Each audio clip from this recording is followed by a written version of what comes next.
Temos aqui hoje nosso querido Jair Bozelli, que é do IELAR, um estudioso da doutrina, e certamente nos trará a mensagem para a semana. Jair, seja bem-vindo, obrigado pela presença.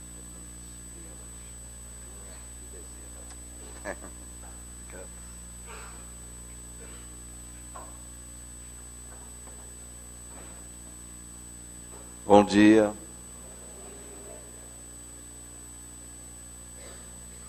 Que nós todos, então, possamos aqui permanecer em paz. Que este encontro seja para nós todos harmonioso, agradável, mas, sobretudo, proveitoso. A lei natural é a lei divina, como nós lemos em O Livro dos Espíritos. É a lei de Deus e ela indica ao homem o que ele deve fazer, o que ele não deve fazer. E o homem só é infeliz quando se afasta dela. A lei divina é de todos os tempos, de todos os lugares.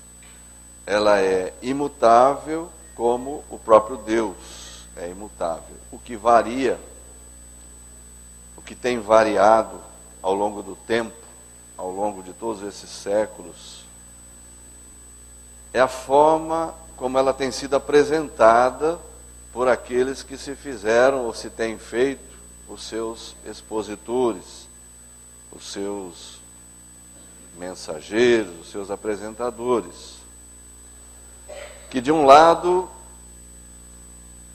em grande parte das vezes, especialmente no passado, viram-se obrigados a apresentá-la de conformidade com a capacidade intelectiva, com o grau de desenvolvimento, a capacidade de compreensão dos povos.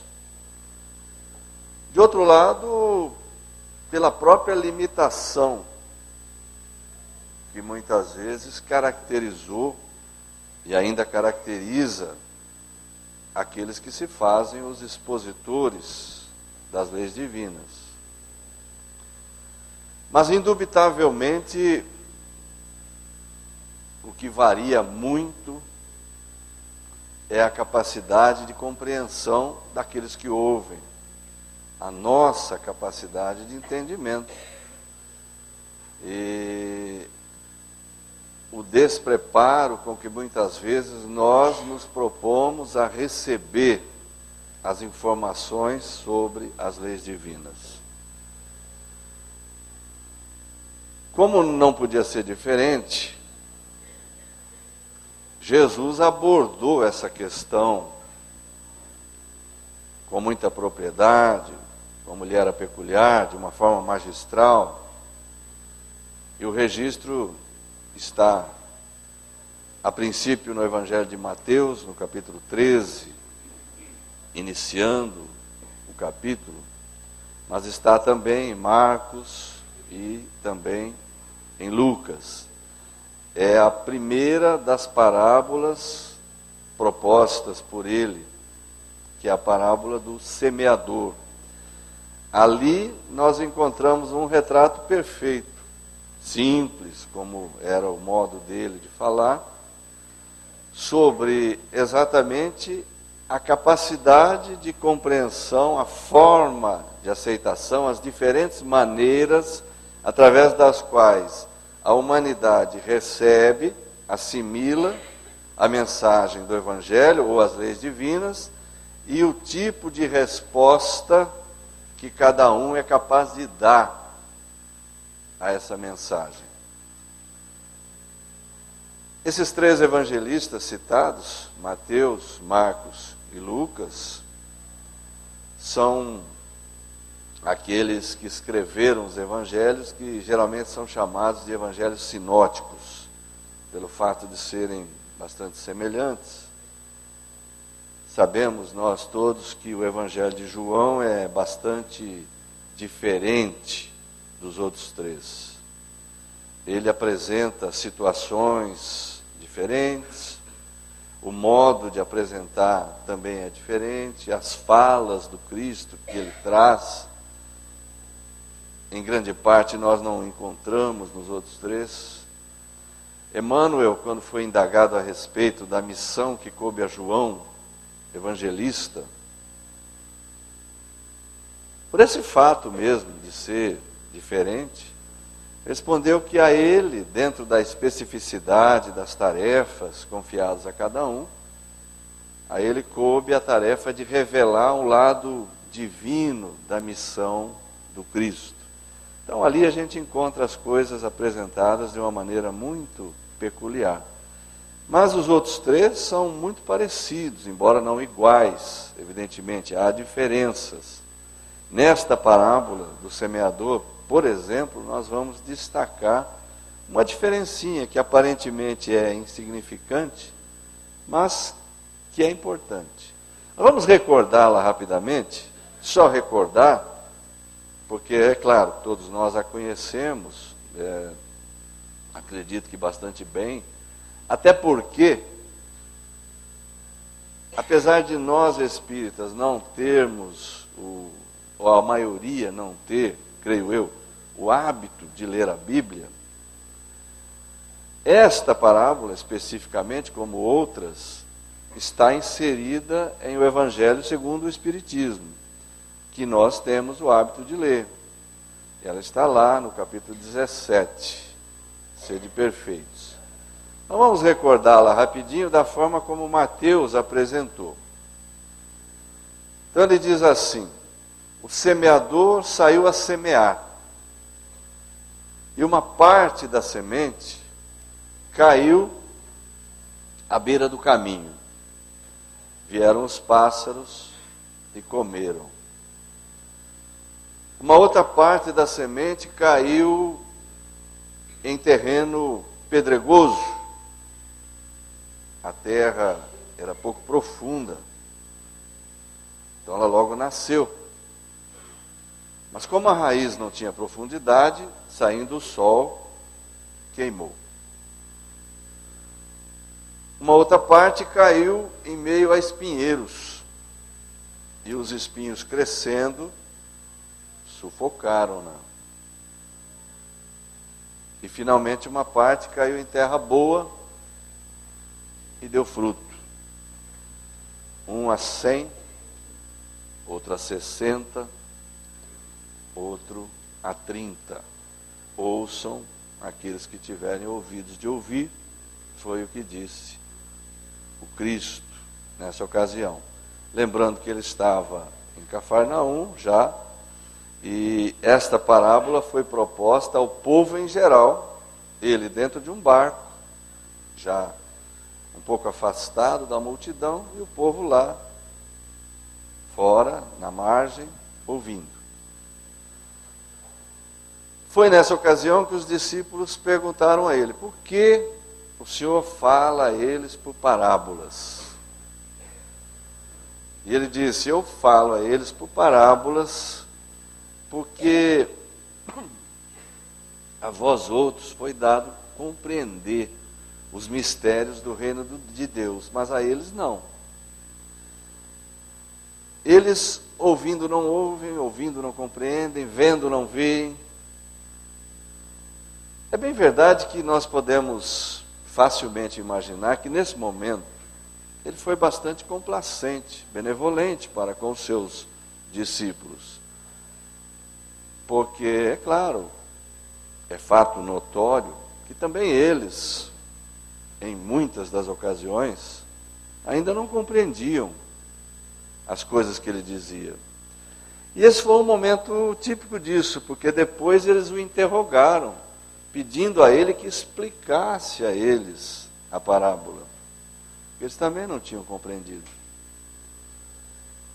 E a explicação que está lá no Evangelho, dada por ele, conhecida certamente de todos nós, é a seguinte: a a semente, o semeador, naturalmente, ele estava se referindo a ele, de modo específico, falava da pregação da palavra do Evangelho, a mensagem do Evangelho seria a semente lançada. A semente que cai à beira do caminho, os pássaros comem, segundo ele, simbolizava aquelas pessoas que ouvem, mas não se interessam, não compreendem. Então a palavra do Evangelho, a mensagem, não produz neles nenhum resultado. São aquelas pessoas que ouvem apenas. Entra por um lado, sai pelo outro, não há o registro. Se a gente puder desenvolver isso um pouquinho mais, poderíamos dizer que são as mentes áridas. Terra à beira de estrada é uma terra batida, terreno duro, semente realmente não penetra. Então são pessoas, é o tipo de pessoa despreparada para receber a mensagem do Evangelho. Não há uma receptividade, de forma que a mensagem não produz mesmo nenhum resultado. E assim acontecendo, a consequência disso é que, não produzindo nenhum resultado, a pessoa não usufrui do alicerce que a mensagem do Evangelho pode lhe proporcionar. Então, se nós transpusermos esta ideia, para a mensagem da doutrina espírita, que é, em última análise, a consolidação ou desenvolvimento da mensagem do Cristo, vamos encontrar situações muito parecidas no nosso próprio meio, junto a nós.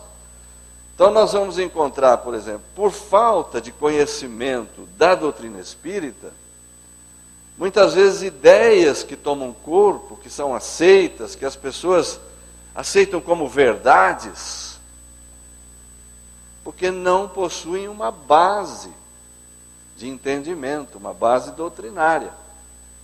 E assim acontecendo, as notícias que chegam, as novidades que vão surgindo, televisão, internet, um amigo que fala, enfim, um livro novo que surge, corremos às vezes o risco de aceitar como verdades coisas que não têm uma base real doutrinária. Eu vou dar aqui alguns exemplos disso, para não ficar só na citação. É comum, por exemplo, nós ouvirmos na nossa própria casa, no nosso meio, as pessoas olharem para uma criança e a criança revela certas tendências comportamentais, certos modos de agir, certas reações. Uma criança, às vezes, nova ainda, não teve ainda uma vivência, mas já apresenta certas tendências. Então nós olhamos e dizemos assim,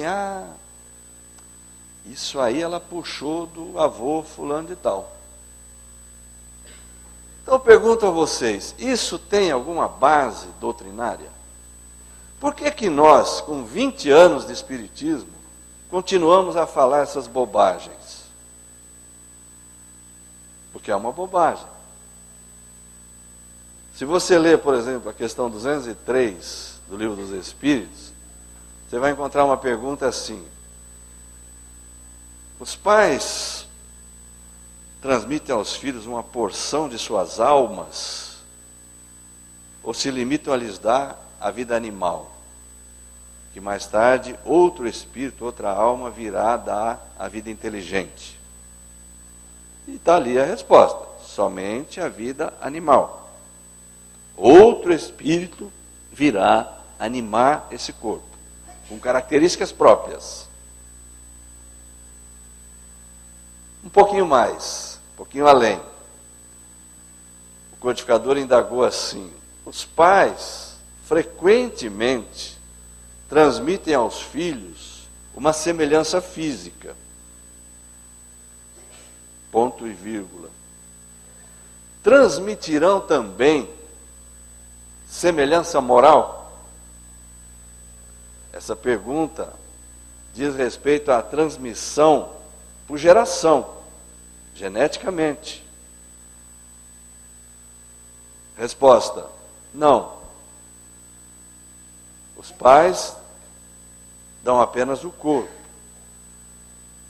A característica moral é de um outro espírito que vem habitar esse corpo. Mas de onde vem, pergunta Kardec, as semelhanças morais que muitas vezes se observam entre pais e filhos, irmãos, espíritos simpáticos, que se atraem, que vêm, que muitas vezes preferem reencarnar juntos, exatamente por terem afinidades uns com os outros. Mas geneticamente, por geração, ninguém transmite nenhuma tendência comportamental para ninguém. Nada a ver. Então não tem esse negócio de puxou de fulano de tal, puxou daqui ou dali, não puxou coisa nenhuma. Cada um é cada um. São tendências próprias. Se semelhanças existem, é porque são afinidades entre espíritos diferentes, características parecidas. Mas não foi porque puxou. E ele ainda vai além, porque é uma coisa óbvia. Fala, mas depois do nascimento, os pais não exercem uma influência sobre os filhos?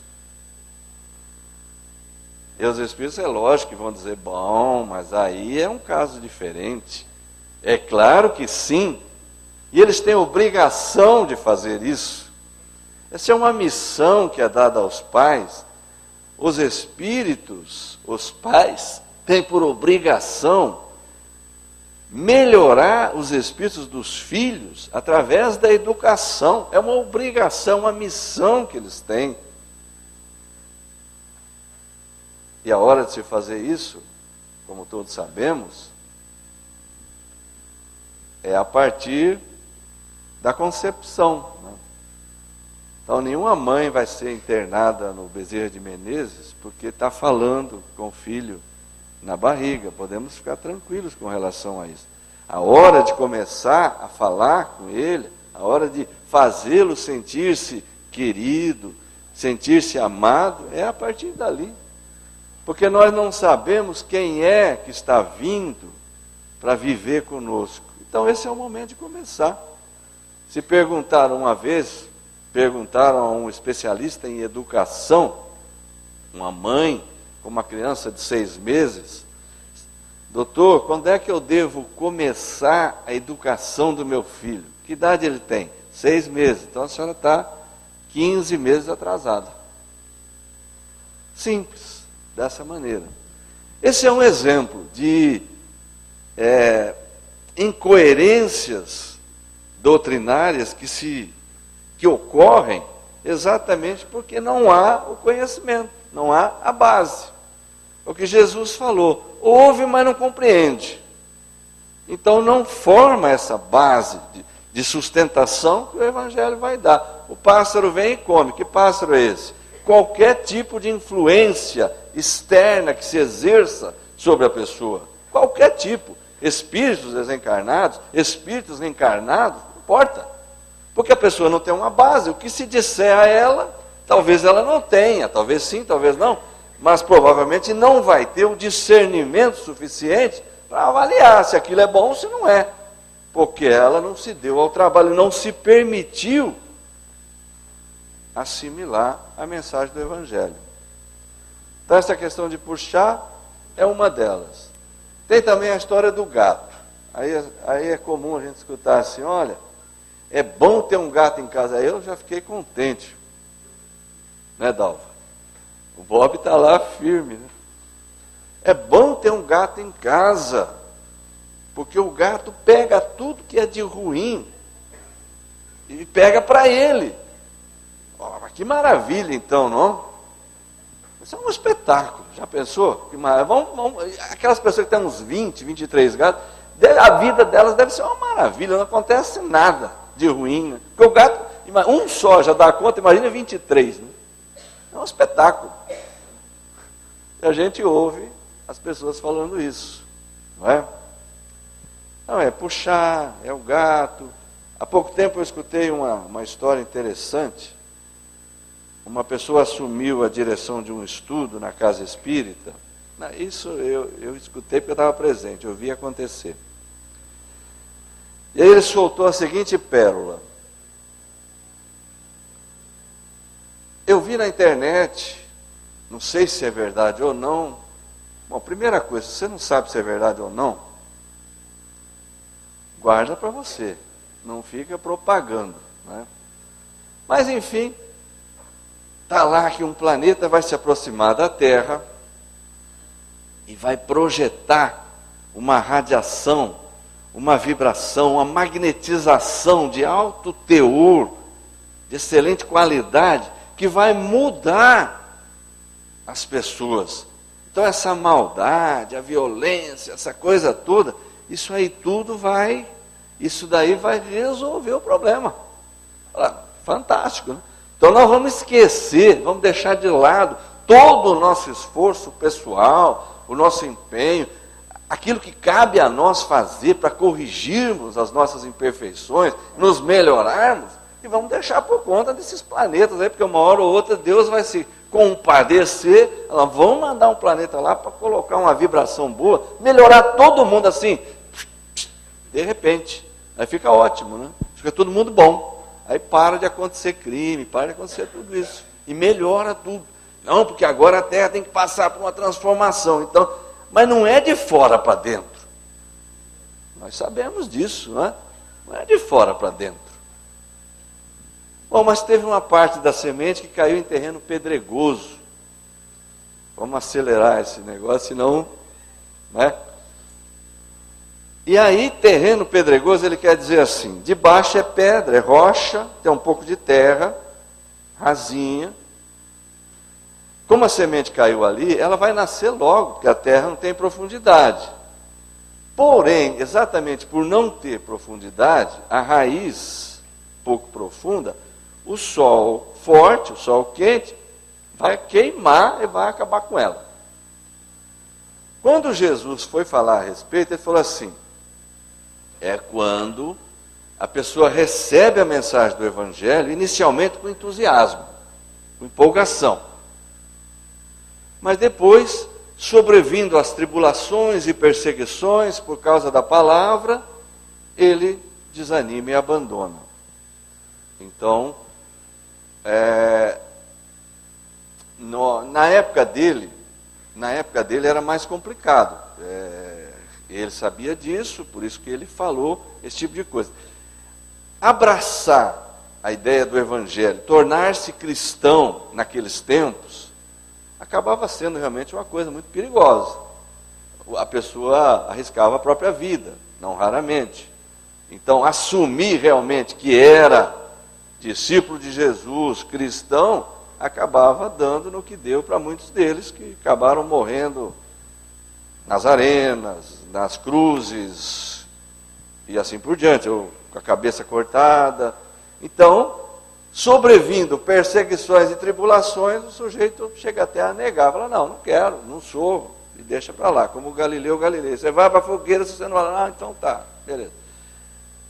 Nós poderíamos transpor também isso para o nosso lado aqui. E começarmos a pensar. É comum, por exemplo, a pessoa chega ao centro espírita, começa a tomar contato com a literatura, algum tipo de literatura que seja, palestras, e ela começa a gostar, ela simpatiza, os princípios são interessantes, ela os acha bons, e ela quer agora participar, entra aqui, entra ali, canta no coral, aí ela vai para lá, vai para cá, participa de outra frente, o dirigente olha e fala, esse vai longe. E às vezes, vai mesmo. Tão longe que nunca mais é visto. Some. Basta que surjam problemas por causa da crença abraçada. E isso pode acontecer dentro de casa. Por exemplo, ninguém dentro da casa é espírita, só ele. Ele agora resolveu ser espírita, mas lá ninguém é. Então ele começa a ter censura, zombaria. Ou, vamos pegar um outro exemplo. Você pega aí um trabalho de rua, como a campanha Alta de Souza, por exemplo. O sujeito se põe a fazer, mas aí está na rua, com a camiseta da instituição espírita, sacolinha na mão, e aí passa um colega de trabalho, passa qualquer pessoa, um conhecido, vê, amanhã vai falar com ele, vai eventualmente fazer uma brincadeira, ou começam. Era a isso que Jesus se referia. A pessoa não tem uma estrutura suficiente para afrontar os desafios que possam surgir por conta da fé que ela abraçou. Então aquilo não tem uma raiz profunda dentro de si. É superficial. É o adepto de primeira hora, é o chamado fogo de palha. É aquilo que não vai fundo realmente, não tem sustentação. Então, qualquer adversidade, qualquer problema, qualquer contrariedade, censura, zombaria, o que quer que seja, pode levar a pessoa a abandonar, porque fica mais fácil acomodar-se ao lugar comum. Então, aí ninguém vai cobrar nada. Lá vai ficar tudo bem, porque a pessoa está se comportando da mesma maneira que a maioria está se comportando. Então, não tem nenhum problema. Não vai ter que enfrentar nenhum tipo de questionamento. Fica mais fácil. E se a pessoa não tiver realmente essa força dentro de si, que nasce do entendimento, da compreensão, porque Kardec, quando falou sobre isso, falou sobre a fé cega e a fé raciocinada. E a fé raciocinada, segundo ele, é aquela que é sólida, que tem uma base. E essa base nasce do quê? Nasce do entendimento. Então o sujeito crê, porque tem certeza. Ele não crê mais, na verdade, ele sabe, ele compreendeu, ele tem a convicção daquilo que ele aceitou, porque ele tem a base, não é uma crença superficial. E teve aquela que caiu em meio a espinheiros. E ele fala assim, aí vieram os espinhos, cresceram, no que os espinhos cresceram, sufocaram a semente que tinha caído lá no meio. Perguntado a respeito, nessa explicação, ele falou que é quando a pessoa até recebe, existe alguma terra, como no caso pedregoso também, mas sobrevindo ele fala assim, os cuidados do mundo, a atração, o fascínio das riquezas, a pessoa não tem sustentação para manter o ideal, a consciência espiritual. Ela prefere acomodar-se com as coisas do mundo, com o arrastamento mundano, com as paixões de uma maneira geral, enfim, com as riquezas, com o poder, com as seduções mundanas, por assim dizer, que acabam tendo preponderância, porque não tem nenhum problema. A questão da riqueza, por exemplo, que ele fala lá no Evangelho. Aí o fascínio da riqueza afasta a pessoa do ideal do Evangelho. Não tem nenhum problema, dá para acertar essas coisas, desde que nós saibamos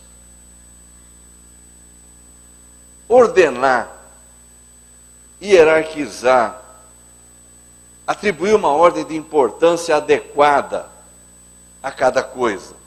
Nós vivemos nesse mundo aqui, é um mundo que tem essa característica que a gente conhece. Então aqui, nós temos que conviver, que lidar com todas essas questões de ordem material.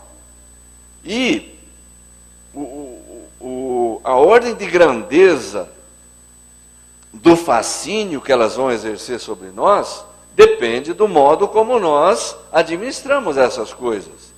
Então, todas as coisas são importantes, mas tem coisas que são mais importantes do que outras coisas. Se lembrar o Evangelho, tem um determinado lugar que o próprio Cristo vai falar: buscai primeiramente o reino de Deus e sua justiça, e todas as demais coisas vos serão acrescentadas. Seria o mesmo que dizer assim: bom, coloque as coisas numa ordem certa, dê prioridade àquilo que é mais importante, e todas as demais coisas vão se acomodar, vão encontrar espaço na sua vida de uma forma adequada, sem que uma atrapalhe a outra, sem que uma interfira, sem que uma prejudique a outra. Então, se nós conseguirmos ordenar isso de uma forma adequada, não vai ter nenhum problema. O problema está quando a gente inverte essa ordem de prioridade. E aí, aquilo que é secundário, que deveria ser secundário, acaba tendo preponderância. E acaba sobrando muito pouco espaço, muito pouco tempo, se não nenhum, para aquilo que é fundamental. Então, as questões de ordem espiritual, o crescimento do espírito, aquilo que deve promover o nosso melhoramento como espírito imortal que somos, tem que ter preferência. As outras coisas nós não vamos desprezar, porque nós precisamos delas. Nós não vamos buscar uma montanha, nos isolarmos lá e ficar ali meditando. Não quero fugir das tentações do mundo, etc. Isso não leva a nada. Isso a gente encontra dentro do próprio livro dos Espíritos, a gente encontra a condenação para esse tipo de comportamento. Porque os Espíritos dizem claramente: essas pessoas são inúteis. Então, não vai resolver. É preciso adequar, e aí tudo se acomoda, tudo se resolve. Mas uma parte da semente caiu em terra boa e deu fruto. Um a 100, outro a 60, outro a 30. Aqui é aquela curiosidade que eu mencionei no início, acerca dos evangelhos de Mateus, Marcos e de Lucas. Mateus e Marcos apresentam dessa forma esse fechamento. A semente caiu em terra boa e deu fruto. Um a 100, um a 60, outro a 30. Já Lucas fecha assim: uma parte da semente caiu em terra boa e deu fruto. Ponto final. Vejam bem, parece um detalhe, uma coisa insignificante, mas se nós tentarmos penetrar um pouquinho na forma como Jesus gostava de apresentar as coisas, é claro que a gente não tem como saber se ele falou de um jeito ou falou de outro. Eu acho difícil a gente saber. Mas o mais provável é que ele tenha realmente usado a expressão que Mateus apresenta. Um deu fruto a 100, outro a 60, outro a 30. Isso é o mais provável, porque é um método didático de apresentar a coisa. É uma forma clara de mostrar as diferenças existentes entre as pessoas. O que ele vem fazendo através da parábola toda, ele vem falando de diferentes maneiras de receber a mensagem do Evangelho, e mesmo naqueles em que ela dá fruto, ele apresenta diferenças. É uma coisa coerente, bem mais coerente, creio eu, com o pensamento que ele poderia ter tido a respeito. Falar, por que Lucas não falou disso? Bom, eu penso em duas razões para ele não ter falado. Antes das duas razões, Lucas e Marcos são dois evangelistas. Os evangelhos oficiais, chamados canônicos, são 4, como a gente sabe: Mateus, Marcos, Lucas e João. Lucas e Marcos não estiveram lá, não estiveram presentes, não acompanharam, não ouviram de Jesus, não conheceram Jesus. Por que escreveram evangelhos então? Escreveram porque conversaram depois com as pessoas que estavam presentes, né, como Maria, Pedro, etc. Ouviram deles as informações, anotaram e depois relataram. Bom, então o que aconteceu com ele? Bom, duas coisas podem ter acontecido. Uma, aquele que contou para ele esqueceu desse detalhe. Isso imaginando que Jesus de fato tenha falado sobre as proporções. Quem contou para ele esqueceu disso. Ou contaram para ele de fato, mas ele achou que não era importante e não colocou. Ele era médico, né? Não era professor, não era pedagogo. Talvez ele não tenha enxergado a profundidade disso. Não sei. Não conseguiu traduzir o pensamento adequadamente. Porque é muito provável, porque nós somos diferentes. O tipo, mesmo aceitando a mensagem, mesmo absorvendo, mesmo tentando nos esforçar para produzir algum resultado como consequência, como resposta da mensagem, da semente que cai e dá fruto, nós produzimos de forma diferente. Jesus falou em 3 proporções. Uma 100, outra 60, outra 30. Mas foi uma forma didática apenas de falar. Ele resumiu em 3. Mas, se nós somos hoje na Terra mais de 7 bilhões de pessoas, se ele falasse hoje, ele poderia tranquilamente dizer que nós absorvemos a mensagem do Evangelho e damos frutos de 7 bilhões de maneiras diferentes. E não seria nenhum absurdo, porque não existem 2 pessoas iguais. Principalmente sob o aspecto moral.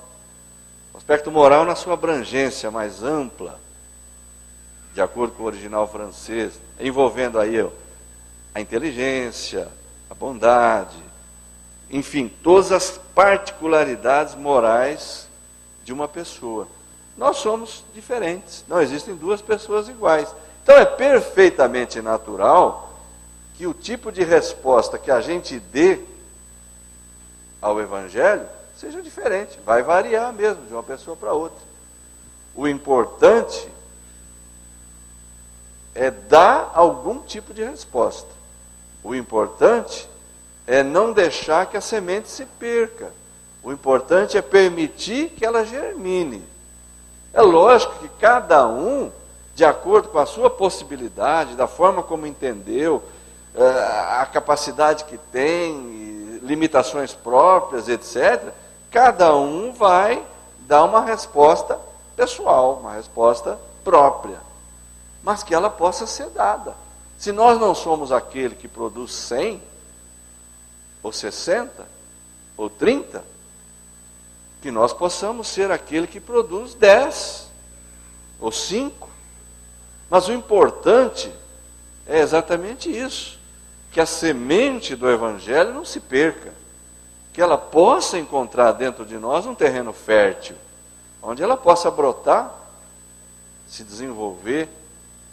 Uma virtude chama outra. Então o começo pode ser vacilante, o começo pode ser difícil, há barreiras a serem vencidas, há dificuldades, a vivência da caridade, do perdão, da humildade, todas aquelas características morais que fazem parte do Evangelho de Jesus são, evidentemente, difíceis de serem assimiladas e praticadas.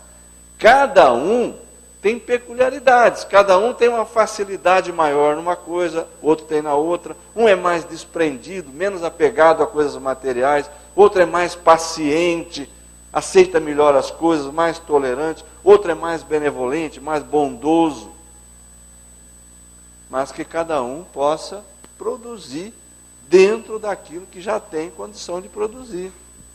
Essa é a história, essa é a mensagem. Então, finalizando, a essência dessa proposta do Cristo, aquilo que deve ficar realmente para cada um de nós, é essa interrogação: que tipo de terra, que tipo de solo eu estou sendo?